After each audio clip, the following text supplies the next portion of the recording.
Okay, part 3. Things I failed to just cover in the video I just made. uh, so what do I do with it from this point, right? Here it is, this block. I got it cut out.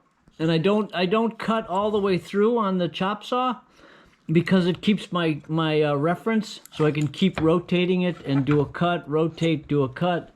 Here, let's go over there. And I got to show you everything.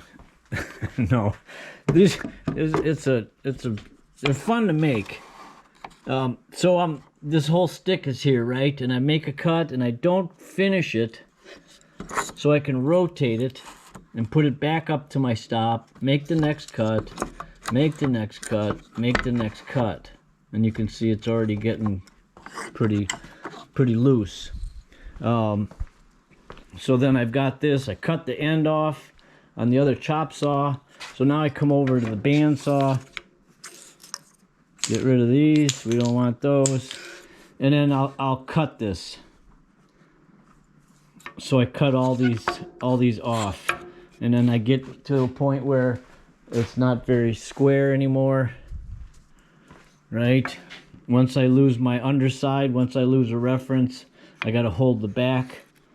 I gotta hold something up to the back, keep it square, and then go in and cut. So then I end up with this piece, and you can see that it's got wood in the corners. I try to stay away from the cut so I don't put any saw marks in the face. And then I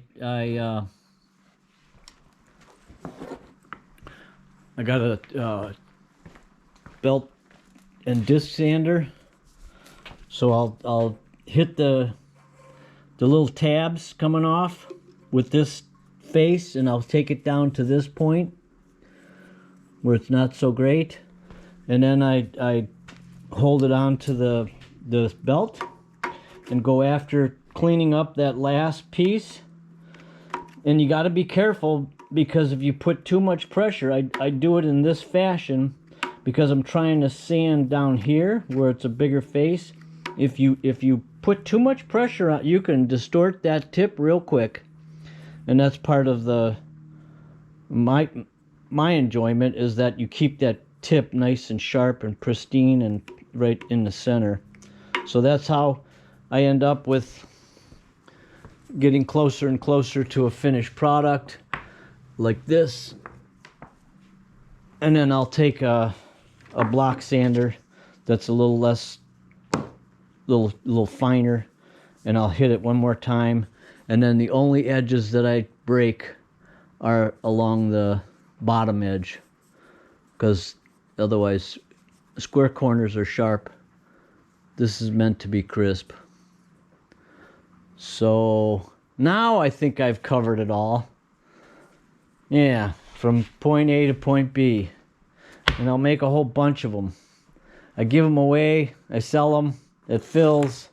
Here was a interesting piece of ash. You can see I laminated it, and I had a dark and a light on the. So I turned one out and turned one in, so it gives you this very interesting patterns. I'm in the bad light. How's that? Is that better? Where you can just see with the seam. I like working with one solid piece of wood, just because the grain doesn't change. But yeah, these are going to be interesting. These oak. I'm not a big fan of oak, but that's a pretty gnarly piece. Okay, now I think I'm done. Now you can post questions. And if you got none, just be good.